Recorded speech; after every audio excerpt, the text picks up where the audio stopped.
धीरे बोलो, कोई सुन ना ले।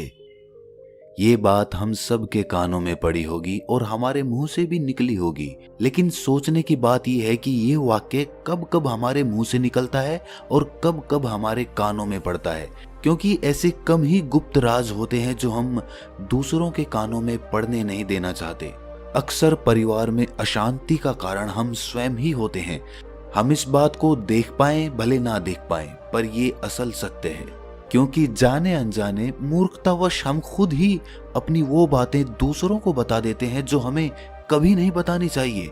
और वही बातें जो जाने अनजाने हमने किसी दूसरे के सामने बता दी थी, वही हमारे दुख का कारण बन जाता है, वही हमारे झगड़े का कारण बन जाता है। और फिर बाद में हमें पछतावा होता है कि मुझे ये बात किसी को बतानी नहीं चाहिए थी, मेरी ही गलती हुई कि मैंने जाने अनजाने ये बात सभी को बता दी।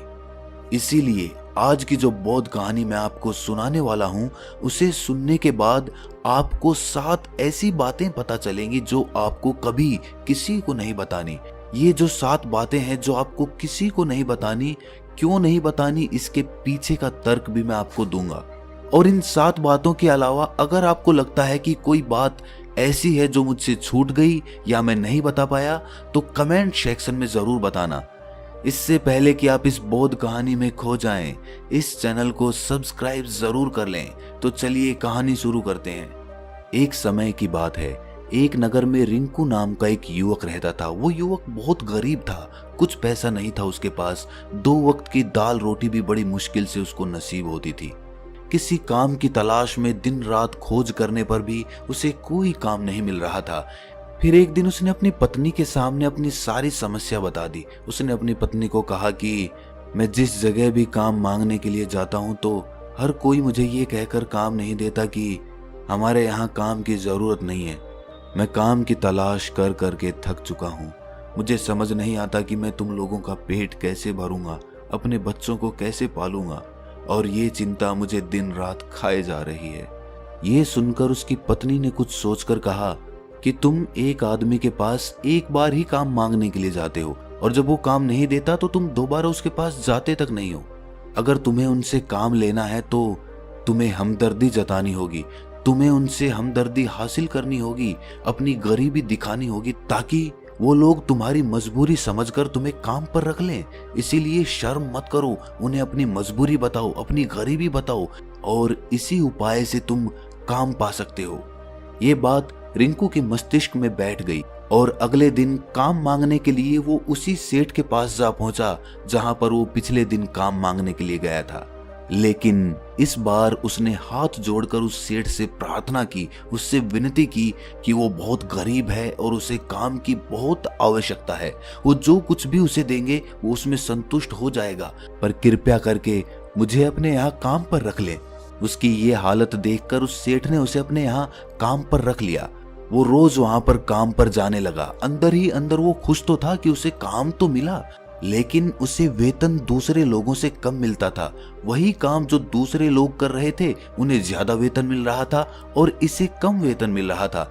जब इस बारे में उसने अपने सेठ से कहा तो सेठ ने कहा कि देखो भाई, तुम्हें काम की जरूरत थी, मैंने तुम्हें काम दिया, मेरा धन्यवाद करने की बजाय तुम मुझसे शिकायत कर रहे हो, ये कैसी भलमनसाहत है। ये सुनकर रिंकू वहीं पर चुप हो गया। बात कहीं ना कहीं सत्य थी, सच थी। सेठ ने तो उसे उसकी मजबूरी के हिसाब से ही काम दिया था और इसीलिए वो उसे अपने अनुसार ही वेतन देता था। लेकिन धीरे धीरे उसने ये बात अपने सगे संबंधियों और अपने दोस्तों को भी बताना शुरू कर दी कि उसका सेठ कैसा आदमी है और उसे कितना वेतन देता है। समय बीतता रहा और रिंकू पूरी लगन के साथ अपना काम करता रहा। लेकिन अब परिस्थितियां बदलने लगी थी। सेठ अब रिंकू से दूसरे लोगों से ज्यादा काम लेता था और उनसे कम वेतन उसे देता था। ये बात रिंकू के मन को बहुत खलती थी। वो दूसरों से ज्यादा मेहनत कर रहा है और उनसे कम वेतन पा रहा है। इससे उसके आत्मसम्मान को बहुत गहरी चोट पहुंची। अब धीरे धीरे उसका मन अपने काम से हटने लगा। उसका मन काम में लगता ही नहीं था। जाहिर सी बात है कि ऐसी जगह किसका मन लगेगा जहां आदमी को अपने आत्मसम्मान के साथ समझौता करना पड़े। इसीलिए जल्द ही उसने अपना काम छोड़ दिया और वो घर पर आकर खाली बैठ गया। अब उसके पास घर का खर्चा चलाने के लिए भी पैसे नहीं बचे थे। इसीलिए उसने अपने सगे संबंधियों और अपने दोस्तों से सहायता मांगनी शुरू की। लेकिन उसके दोस्त उसके सामने तो उसे दया का पात्र समझते थे, उसे दिलासा देते थे, लेकिन पीछे से उसका मजाक उड़ाते थे। वो कहते कि कितना बेवकूफ है, सेठ ने इतना काम लिया और बेचारे को पैसे भी नहीं दिए। अरे हम इसको पैसे दे दें तो ये कल हमारा भी पैसा वापस कर पाएगा? इसकी ऐसी हालत है, काम तो इसके पास कुछ है नहीं, पैसा कहां से लाके देगा? और इसी वजह से रिंकू की हालत दिन ब दिन खराब होती जा रही थी। अब वो दिन रात तनाव में रहने लगा था। वही दोस्त, वही सगे संबंधी जो उसके अपने होने का दिखावा करते थे, वो उसे दया का पात्र समझ रहे थे। उन्हें उसके ऊपर तरस आ रहा था। सब लोग आकर उसे ज्ञान तो बहुत देते थे, लेकिन कोई सहायता नहीं करता था। और अक्सर ऐसा ही होता है, ज्ञान देने वाले तो बहुत मिल जाते हैं, लेकिन मदद करने वाले, उंगली पकड़कर, हाथ पकड़कर आगे चलाने वाले कितने लोग मिलते हैं। एक दिन उसे पता चला कि पड़ोस के गांव में एक बौद्ध भिक्षु आया हुआ है जो बहुत ही ज्ञानी है। रिंकू इतना तनाव में था कि उसे कोई रास्ता नजर ही नहीं आ रहा था। इसीलिए जाने अनजाने वो उस बौद्ध भिक्षु के पास पहुंच जाता है। वहां पहुंचकर वो सीधे उनके पैरों में गिरकर रोने लग जाता है। वो रोते रोते उन्हें अपनी सारी परिस्थिति बताता है। उसे बताता है कि किस तरह उसके सेठ ने उसका फायदा उठाया और उसके सगे संबंधी उसके साथ कैसा व्यवहार रखते हैं। सारी बातें सुनकर बौद्ध भिक्षु ने उसे चुप कराते हुए कहा कि भंते, ये सारी समस्याएं तुम्हारी बुद्धिहीनता, तुम्हारी मूर्खता के कारण उत्पन्न हुई है। अगर तुम्हारे अंदर विवेक होता तो इनमें से एक भी समस्या तुम्हारे चित्त को दुखी नहीं कर सकती थी, लेकिन तुमने अपने अविवेक के कारण, अपनी मूर्खता के कारण खुद ही अपने रास्ते में कांटे बिछा दिए। आज मैं तुम्हें 7 बातें बता रहा हूं जो भूलकर भी किसी को मत बताना, और इन बातों का अनुसरण करते हुए तुम बाहर से मिलने वाले दुखों को तो दूर कर ही सकते हो जो बेवजह दुनिया की वजह से तुम्हारे अंदर पनपते हैं। पहली बात जो किसी को नहीं बतानी चाहिए वो है अपनी मजबूरी। अपनी मजबूरी का दिखावा करके, दूसरों का दया पात्र बनके उनकी सहायता लेने की गलती कभी मत करना। हो सकता है कि आज वो तुम्हारी मजबूरी देखकर तुम्हारी सहायता करते, लेकिन कल वो तुम्हारा फायदा उठाने से भी नहीं चूकेगा, और अगर फायदा भी नहीं उठाया तो दूसरों के सामने तुम्हारा मजाक बनाने में वो आदमी कभी नहीं चूकेगा। इसीलिए कभी भी अपनी मजबूरी का दिखावा मत करो। अगर घर में 2 रोटी है, सूखी रोटी है, तो वही खाकर सो जाओ, लेकिन दूसरों को इसके बारे में भनक तक नहीं लगनी चाहिए। जरा आप खुद सोचो, मजबूरी बताने का क्या प्रयोजन होता है एक इंसान का? या तो वो दूसरों से सहानुभूति हासिल करना चाहता है या उनसे कोई आर्थिक मदद चाहता है। लेकिन अगर दोनों ही परिस्थितियां आप देखें तो दूसरा आदमी आपका फायदा उठाने से नहीं चूकेगा, और अगर वो फायदा नहीं भी उठाएगा तो अपनी नजर में तो वो आपको मूर्ख ही समझेगा, बेवकूफ समझेगा, और दूसरों के सामने आपका मजाक तो जरूर बनाएगा। इसीलिए अपनी मजबूरी के बारे में कभी किसी को मत बताना। दूसरी बात जो किसी को भी नहीं बतानी चाहिए वो है अपनी अतीत की गलतियां और भविष्य की रणनीतियां। जरा सोचो कि अगर हम अपने अतीत की गलतियां किसी दूसरे को बताते हैं तो उसका क्या प्रभाव होगा। वो गलतियां ठीक तो नहीं की जा सकती, जाहिर है, तो उन्हें बताने का क्या प्रयोजन रह जाता है।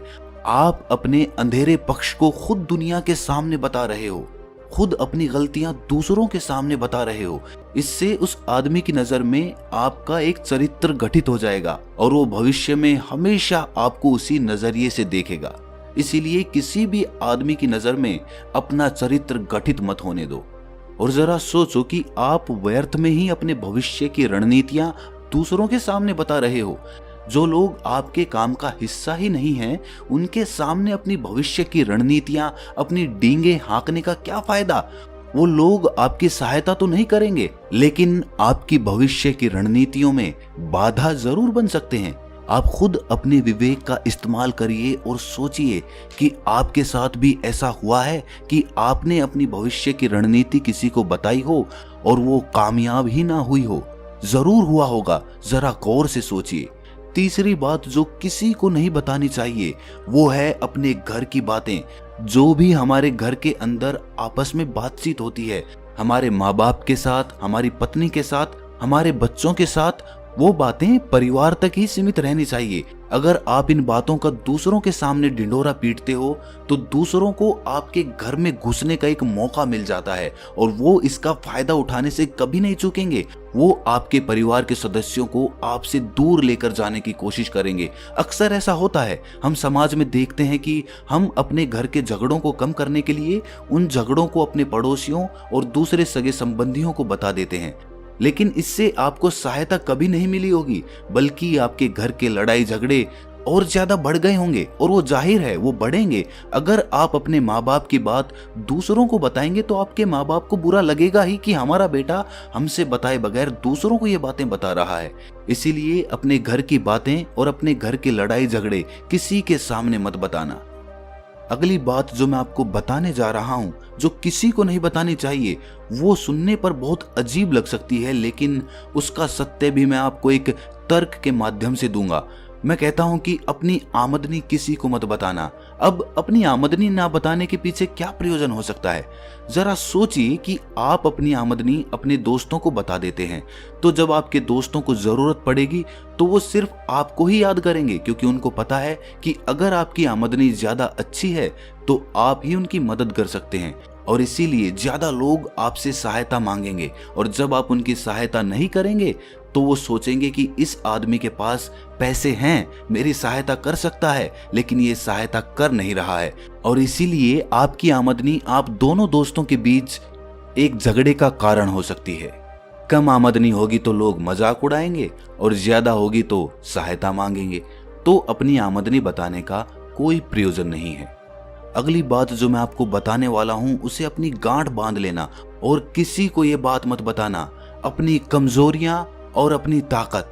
अक्सर इंसान को पता नहीं होता है कि उसकी कमजोरी या उसकी ताकत क्या है, लेकिन अगर आपको अपनी कमजोरी और अपनी ताकत पता है तो पहली बात तो आप बहुत ही बुद्धिमान आदमी हैं, और दूसरी बात कि आपको ये बातें किसी से साझा नहीं करनी है, क्योंकि अगर आपकी कमजोरियां दूसरों को पता चल गई तो वो आपकी कमजोरियों का फायदा उठाएंगे, और अगर आपकी ताकत पता चल गई तो वही ताकत आपकी कमजोरी बन जाएगी, क्योंकि वो ताकत दूसरे आदमी को पता है और वो ताकत की काट भी ढूंढ ही लेगा।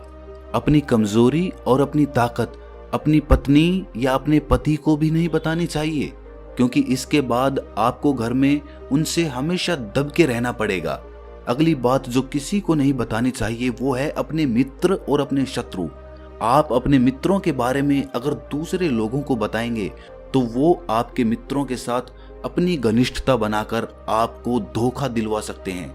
आपके गहरे मित्रों को आपसे दूर करने का प्रयास कर सकते हैं। अक्सर आम आदमी ऐसा नहीं करता, लेकिन आपके दुश्मन ऐसा करने की कोशिश कर सकते हैं। और दूसरी तरफ आपके शत्रु का भी किसी को नहीं पता लगना चाहिए, क्योंकि आज जो आपका मित्र है अगर कल वो आपका दुश्मन हो गया तो वो आपके दुश्मन के साथ ही मिलकर आपको परास्त कर सकता है, आपको धोखा दे सकता है। इसीलिए अपने सबसे अच्छे दोस्तों को भी अपने दुश्मन के बारे में कभी मत बताना।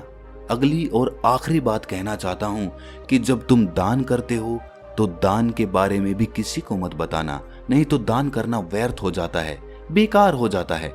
जब आप अपने दान का ढिंढोरा पीटते हो तो आप ये बता रहे हो कि मैं कितना बड़ा दानी पुरुष हूं, और ये आपके अंदर एक अहंकार निर्मित करेगा। इसीलिए दान गुप्त रूप से किया जाए उतना ही अच्छा होता है, उतना ही फलदायी होता है। जब आपका बायां हाथ दान कर रहा हो तो दाएं हाथ को भी ना पता चले कि बायां हाथ दान कर रहा है। ये 7 बातें जो बौद्ध भिक्षु ने रिंकू को बताई, इनमें संसार के सभी सिद्धांत छिपे हुए हैं। इन बातों का अनुसरण करते हुए आप अपने घर में सुख शांति बना सकते हैं और घर के झगड़े हमेशा के लिए दूर कर सकते हैं। आप इन बातों के बारे में अपने विवेक से भी सोचेंगे तो आपको ये बातें सच मालूम पड़ेंगी। और हमारा कहानी सुनाने का मकसद यही है कि आपका विवेक जागृत हो, आप खुद उन बातों के बारे में सोचें जो हम आपको बता रहे हैं, और अगर हम गलत हैं तो आप कमेंट सेक्शन में वो बात जरूर बताएं जिस पर हम गलत हैं। और इनके अलावा भी अगर आप कुछ जानते हैं तो उन बातों को भी कमेंट सेक्शन में जरूर डालें। तो तो दोस्तों कैसी लगी आपको ये कहानी कमेंट सेक्शन में जरूर बताना, और अच्छी लगी तो इस चैनल को सब्सक्राइब जरूर कर लेना। तो मिलते हैं अगली कहानी में, तब तक के लिए अपना ख्याल रखें।